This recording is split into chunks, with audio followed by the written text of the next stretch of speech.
Yellow car, blue sky, a broken old man. That's the cold open, and it sets the tone for one of the most fun, layered, and criminally underrated Indian films of the 2020s. Mahan, directed by Kartik Subraj, dropped directly on Prime Video in 2022, with little fanfare and even less recognition. But beneath his flashy style and massy moments lies a flawed masterpiece, brimming with thematic depth, bold storytelling, and powerhouse performances. Today, let's take a deep dive into why Mahan deserves your attention and why, if you haven't seen it yet, you're missing out on one of Indian cinema's most daring experiments in recent years. Mahan as a screenplay is phenomenal. It's layered, rich with flawed characters, explores challenging themes, all while remaining thoroughly entertaining. It's Kartik Subraj at his finest. And one of his greatest strengths as a writer is how he crafts character arcs. In most films or stories, a protagonist's decision gradually shape their arc. Like so, in Mahan, Gandhi makes one simple choice. On his birthday, after a life full of ideological repression, he goes out for a drink in a bar. That moment changes everything. This turning point is triggered by a conversation he has with the beggar, which occurs earlier in the movie. The beggar tells him 95% of the people live a boring life. Gandhi, in his 40th birthday, realizes that he's in the 95% and just for one night wants to know what it is like to be in the 5. So he walks into a bar, meets an old student who owns the bar, drinks with him, meets the student's dad, who turns out to be his friend from his childhood, and they gamble together. What follows is a domino effect of choices and consequences that Kartik Subraj executes with precision. Every action ripples across the narrative, shifting not just Gandhi's path but everyone around him. Within the first hour, Gandhi transforms from a mild-mannered math teacher,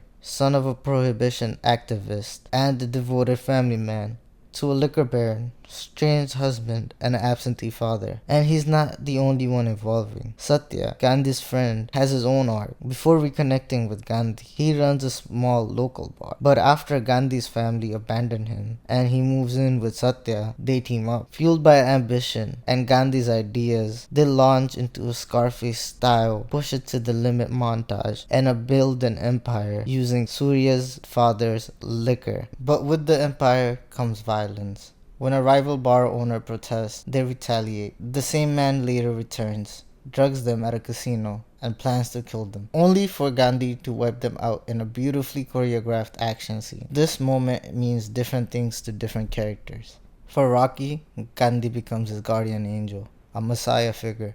For Satya, though it's a moment of reflection, maybe his path isn't worth it. And then Kartik Subraj brings back the beggar, now working as Gandhi's household. Clever callback, but more importantly, a narrative pivot. A new liquor law threatens their business, forcing them to seek out a corrupt politician named Ganam, who, in a wild twist, turns out to be a childhood friend from the same card game that shaped their early childhood bond. With Ganam's help, they bypass the law, kill a district collector, and expand even further. Ganam uses the liquor business to fuel his own political rise, eventually becoming the deputy CM. But cracks in their relationships begin to show. The CBI starts circling. Ganam proposes consolidating the power by producing cheaper liquor and creating a monopoly in the market, to which Satya disagrees. Gandhi insults Ganam, and just like old times, Ganam plays his cards, turning the two friends against each other. He cancels their license, but Gandhi and Satya blackmail him using Anthony, Ganam's secret son. Ganam retreats humiliated. This slows the pace of the film, but purposefully. It gives us room to breathe before the story takes another sharp turn. Enter Dada, a new figure who kills one of Gandhi's close allies and reveals he's with the new CBI task force assigned to dismantle Gandhi's empire. It's a jaw-dropping twist, almost 2 hours in, and it completely reorients the film. This is where Mahan becomes something greater. Dare I say, something Mahan. Themes of morality, father-son conflict, and blurred ideologies hit with full force, turning it from a good gangster movie into something better, something greater. Gandhi is shattered. His son, whom he was forced to abandon, has returned, but not for love, but for revenge. Gandhi, now a kingpin, is torn between the family he chose and the family he lost. No matter how powerful he becomes, he is helpless in the face of parental guilt. He tries to reason with Dada, but Dada is relentless. He wants to take down Satya and Rocky to destroy what Gandhi has built. Gandhi, stuck in the middle, is paralyzed. In a pivotal scene, he confesses his turmoil to Rocky. Rocky, driven by the belief in family above all, takes Gandhi to meet Dada, but it ends in a tragedy. Dada kills Rocky in a brutal, brilliantly shot sequence. Gandhi stands between a dead Rocky and a wounded Dada, his two sons, yet he still cannot bring himself to kill Dada. After which, he visits Nachi, his strange wife, hoping she can reach Dada. She tries, but fails, after which she approaches Ganam for help. He recognizes her from a photo in Gandhi's house. Manipulation follows. Ganam blackmails Dada into turning on Satya. Ganam uses Dada to blackmail Gandhi into turning on Satya. Gandhi is forced into a corner, and a video of him at the scene of Rocky's murder is sent to Satya. This breaks Satya, but what truly destroys him is realizing Gandhi's betrayal. Gandhi, racked with guilt, offers Satya the chance to kill him, but Satya wants Dada. In the film's darkest moment, Gandhi, making a devastating choice, chooses his son over everything else. He shoots Satya, killing him.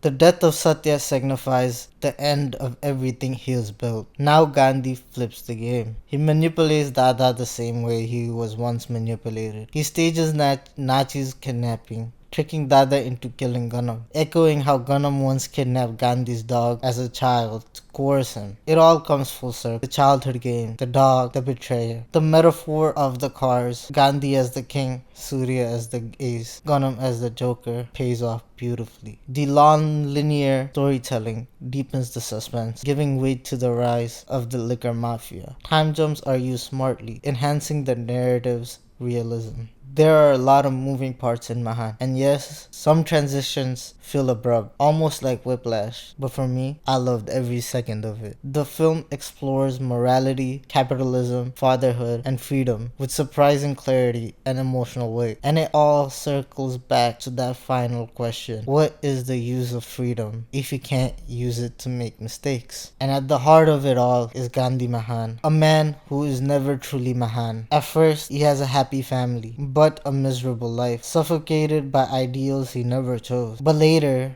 he builds an empire, earns millions of dollars with his ideals, but loses his family in the process. At no point is he truly Mahan. Neither is anyone else. And that, to me, is the most brilliant part about Mahan. The acting in Mahan is phenomenal as well. Vikram shines in the title character role, and so does Bobby Simha as Satya. Both go through drastic arcs, with Gandhi going from a simple laid-back school teacher to a ruthless gangster to a longing dad, and Satya goes from a bar-owning rowdy to a God-fearing man. And both of these arcs are performed phenomenally by both Vikram and Bobby Simha. Vikram, in his performance, captures every element and emotion of Gandhi's character. His joyfulness at the bar, his regret after finding out he's late, to his longing for his family, and his coolness as the gangster. However, I did feel like the character of Dada was done very poorly by Dhruv Vikram. His delivery is too dramatic, he takes it too over the top, and gets chewed up in scenes with Vikram. It's a badly developed character played by a bad actor, which makes it even worse. And the only reason it works well enough is because of the real life dynamic of the casting. I also felt that the character of Nachi was caricaturous with the acting and the dialogues. Besides these, the rest of the characters all shine. Rocky is phenomenally acted as a lovable young kid. His death creates a huge emotional impact for the viewer. Ganam does a great job playing a slimeball politician as well. All of this is brought to life by the brilliant direction of Kartik Subraj, who orchestrates Mahan like a symphony, chaotic, dramatic, and gloriously massy. His direction feels like he's conducting an orchestra. Every beat, every scene, every movement has rhythm and intent. He brings his signature flair to action blocks, filled with wild, kinetic camera movements and backed by Santosh Narayan's pulsating score. But when it comes to his emotional beats, he shifts gears. The camera becomes still, grounded, and the music turns raw and stripped down. It's a perfect visual and auditory dichotomy that mirrors the film's emotional and thematic contrasts. Karthik's stylized direction worked best in the crime thriller section. The massy moments,